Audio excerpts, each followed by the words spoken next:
السلام علیکم ورحمۃ اللہ تعالی وبرکاتہ۔ میں فقیر محمد فرحان رضا قادری۔ آج صبح سے میں ایک کلپ دیکھ رہا ہوں، کافی تیزی سے وائرل ہو رہی ہے، جس میں ایک توحید نامی شخص ہندوستان کے معزز 5 مفتیان اکرام کی بارگاہ میں سوال کرتے ہیں اور کہتے ہیں کہ مولانا شہریار صاحب جو اپنے خطاب میں الفاظ کو استعمال کرتے ہیں، کیا ان الفاظ کو استعمال کرنا چاہیے یا نہیں؟ تو ہمارے معزز مفتیان اکرام جواب بھی دیتے ہیں، مگر میں جناب توحید نامی شخص سے سوال کرتا ہوں کہ اگر آپ کے اندر واقع دیانت داری ہے یا ہوتی تو آپ اسی وقت فریقین کے اعتبار سے سوال کرتے، آپ وہاں یہ بھی کہتے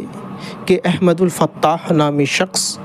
جو علامہ شہریار صاحب کے متعلق طرح طرح کے سوالات قائم کر رہے ہیں،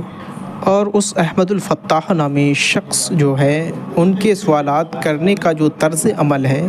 وہ اس طرح ہے کہ وہ ویڈیوز بناتے ہیں، کلپ بناتے ہیں، اس کے بعد سوشل میڈیا پر شیئر کرتے ہیں، جس کی وجہ سے عوام اہل سنت میں انتشار ہوتا ہے۔ تو کیا ان کا یہ سوال کرنے کا جو طرز عمل ہے کیا یہ درست ہے؟ اور وہ جو اس طرح ویڈیوگرافی کے ذریعے مفتی صاحب قبلہ سے سوال قائم کر رہے ہیں تو اس پر کیا شرعی حکم نافذ ہوگا؟ اس کے بھی متعلق جواب عنایت فرمائے۔ پھر اس کے بعد احمد الفتاح نامی شخص کے حوالے سے آپ کو پوچھنا تھا مفتیان اکرام سے کہ یہ احمد الفتاح نامی شخص مدینہ شریف جاتا ہے اور وہاں جانے کے بعد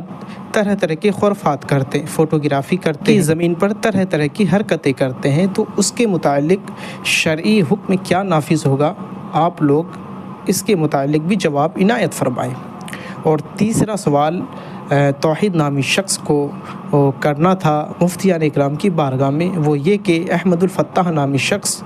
جنہوں نے اپنے بیان میں کہا کہ وہی فتاویٰ قابل قبول ہے جو بریلی شریف سے لیا جائے، باقی کسی ادارے کا فتاویٰ قابل قبول نہیں ہے، یہ مفہوم ہے ان کے قول کا جو انہوں نے اعتراض کیا تھا کہ مفتی صاحب نے اشرفیہ کا نام کیوں لیا جب بریلی شریف موجود ہے۔ تو ہمارے مفتیان اکرام اس کے حوالے سے کیا جواب عنایت فرماتے وہ بھی ہم سننا چاہتے تھے۔ آخر میں جاتے جاتے توحید نامی شخص سے میں یہ بھی کہنا چاہوں گا کہ آپ نے جو مفتیان اکرام سے سوال کیے تھے اور آپ کو جواب بھی دیے گئے، تو اس جواب سے یہ وضاحت نہ ہو سکا کہ ہمارے جو مفتیان اکرام ہیں کیا انہوں نے علامہ شہریار صاحب پر شرعی حکم نافذ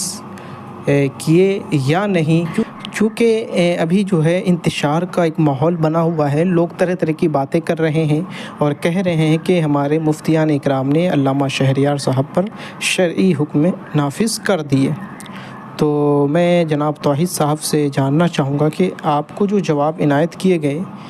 تو آپ ہمیں یہ بتائیں کہ واقعی ہمارے مفتیان اکرام نے علامہ شہریار صاحب پر شرعی حکم نافذ کیے یا نہیں، اور اگر نافذ کر دیے تو میرا بھی آپ سے ایک سوال ہے، اس کا جواب عنایت فرمائیں کہ ایک شخص ہے اور اس کے سامنے کافی سامعین ہیں، تو اب وہ شخص جو لوگوں کو کچھ بتانے کی کوشش کر رہا ہے، لیکن سامنے جو سامعین ہے وہ علم سے کافی دور ہے، سمجھ لے کہ لا علم ہے، اور نہ وہ علمی گفتگو سمجھنے کی استطاعت رکھتے ہیں اور نہ ہی وہ اشارتاً علمی باتوں کو سمجھنے کی طاقت رکھتے ہیں۔ تو ایسی صورت میں سامنے جو سامعین ہیں ان کو ہم کیسے سمجھائیں گے؟